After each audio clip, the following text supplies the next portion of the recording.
Hello বন্ধুরা, আমি চলে এসেছি নতুন একটা রেসিপি নিয়ে। রেসিপিটা কি চলো তোমাদেরকে দেখাই, তোমাদের সাথে শেয়ার করি রেসিপিটা কি আছে, কি স্পেশাল জিনিসটা বানাবো চলো দেখাই। এই দেখো, এটা হচ্ছে ঈদ মানে রেসিপিটা তোমাদের বললাম স্পেশাল জিনিসটা কি বানাবো, কি রেসিপি হচ্ছে ইডলি। এই যে ইডলি, এখানে আছে তোমার বিউলির ডাল আর আতপ চাল, যেটা মিক্সিতে পেস্ট করে নিয়েছি। এটা ভিজিয়ে রাখতে হবে আগের দিন, আর আগের দিন ভিজিয়ে রাখার পর তারপরের দিন সকালে না আমি দুপুরে পেস্ট করেছি, এটা পেস্ট করা হয়ে গেছে। আর এই যে ইডলি কুকার, তোমরা দেখে বুঝতেই পারছো, এর মধ্যে সবগুলো দেবো, এখানে তেল মাখিয়ে তারপরে দেবো ব্যাটারটা দেবো, দেখাবো তোমাদেরকে। এই যে কুকার, এটার মধ্যে এটা ভরে দিতে মানে ওটা দিয়ে তারপরে এটা স্টিম করতে হবে। আর এটা হচ্ছে চাটনি, এটার মধ্যে আছে আদা, রসুন, পেঁয়াজ, টমেটো, লেবুর রস আর চানাচুরটা দিলে একটা আলাদা স্বাদ হয়, তার জন্য দেওয়া। আমরা আর অন্য সাম্বার ওই সব কিছু বানাই না, কারণ ওগুলো দিয়ে না খেতে পারি না, খুব প্রবলেম হয়। এটাই আমাদের সাথে ভালো লাগে, মানে ইডলির সাথে এটাই ভালো লাগে। চলো তাহলে কী করে বানাই, কী করে সবটা দিই, সবটাই তোমাদেরকে দেখাই।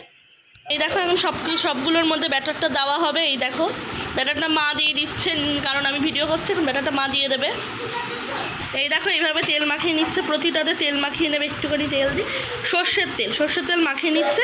তোমরা চাইলে সাদা তেলও দিতে পারো, অসুবিধা নেই, যেটা খুশি সেই তেলই দেওয়া যাবে। এই যে মাখিয়ে নিচ্ছে এখন প্রতিটার মধ্যে। তেলটা দিলে পরে স্টিম করার পর জিনিসটা ভালো মানে তাড়াতাড়ি উঠে যাবে, নাহলে না লেগে থাকবে এইগুলোর মধ্যে। দেখো, প্রতিটার মধ্যে তেলগুলো দিয়ে নেবে।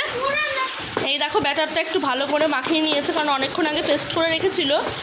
এই দেখো, অনেকক্ষণ আগে পেস্ট করিয়ে রাখলে ভালো হবে জিনিসটা। এই যে এখন ব্যাটারটা দিয়ে দেবে প্রতিটার মধ্যে।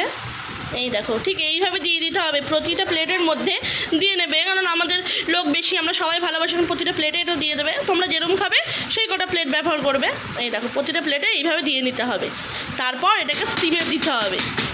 এই দেখো, এইভাবে ঠিক দেখো কি সুন্দর হয়েছে। এটা দেওয়ার পর জিনিসটা এখন প্রতিটা প্লেটে দিয়ে নিচ্ছে। এই দেখো, সবগুলোর মধ্যে দেওয়া হয়ে গেছে ব্যাটারটা। এখন ওই কুকারটার মধ্যে সব মানে সাজাতে হবে, ওই জায়গাটা, এই যে এই জায়গাটা দেখছো না, এটার মধ্যে দিয়ে সবকটা সাজাতে হবে। এখন দেখো কীভাবে সাজানো, সবটা দেখাবো তোমাদেরকে। গ্যাসের মধ্যে এটা কুকারটা বসিয়ে দেওয়া আছে, জলটা না একটু গরম করে নিতে হবে আগে, বেশিক্ষণ না, হালকা একটু গরম করে নিই, তারপর ওইগুলো দিতে হবে, মানে ব্যাটারগুলো সাজাতে হবে। এই দেখো, ব্যাটারগুলো সব সাজানো হয়ে যাচ্ছে। এখন ওইগুলো সব কুকারের মধ্যে দিয়ে স্টিম করতে হবে 10 থেকে 15 মিনিট। এটাকে স্টিম করে নেওয়ার পর তোমাদেরকে দেখাচ্ছি এগুলো দেখতে কেমন হয়। এই দেখো, সব দিয়ে দেওয়া হলো, এটা এখন এর মধ্যে দিয়ে দিয়েছি, সব কটায় সাজিয়ে দেওয়া হয়ে গেছে। এখন এটার মুখটা লাগিয়ে দেবো, তারপরে এটা স্টিম করবো 10 থেকে 15 মিনিট, তারপরে তোমাদেরকে আবার দেখাবো। মুখটা লাগিয়ে দাও। এই যে মুখটা লেগে গেল, আর হয়ে গেলে না বোঝা যায় যে এই জায়গাটা দেখছো না, এই জায়গাটা দিয়ে একটা শিশি আওয়াজ হয়।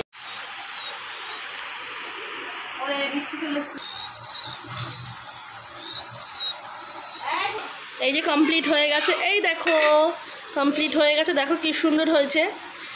এটা 15 মিনিট স্টিম করার পর এরম হয়েছে, দেখো দেখতে কি সুন্দর ফুলে ফুলে গেছে। চলো বের করুক, তারপর দেখাই। মা বের করো। এই যে রেডি হয়ে গেছে, এই যে সব কটাই দেখো কি সুন্দর ফুলে ফুলে গেছে, ঠিক আছে, সব রেডি হয়ে গেছে। এই যে চাটনি, এটা দিয়ে এখন খাওয়া হবে ইডলি, রেডি। মানে তোমরা সকালের টিফিন ব্রেকফাস্টেও খেতে পারো, সন্ধ্যার টিফিনেও খেতে পারো, মানে সব সময়তে এটা খাওয়া যায়, শরীরের পক্ষে খুব ভালো। এটাতে কোনো রিচ নেই, কিছু নেই, এটা খুব ভালো। এই যে চাটনিটা তোমরা তোমাদের মতন করেও বানাতে পারো, আমরা আমাদের মতন বানিয়েছি। এই এখন সবার প্লেটে দিয়ে দেওয়া হবে। এই দেখো, এইভাবে চামচ দিয়ে তুলে নিচ্ছে এখন। এই দেখো কি সুন্দর করে তুলছে, এই যে দেখো কি সুন্দর হয়ে গেছে। এই যে রেডি ইডলি। তাহলে আমরা এখন ইডলিটা খাই। আর তোমরা কে কে ইডলি খেতে ভালোবাসো কমেন্টে জানাও। Tata, bye bye.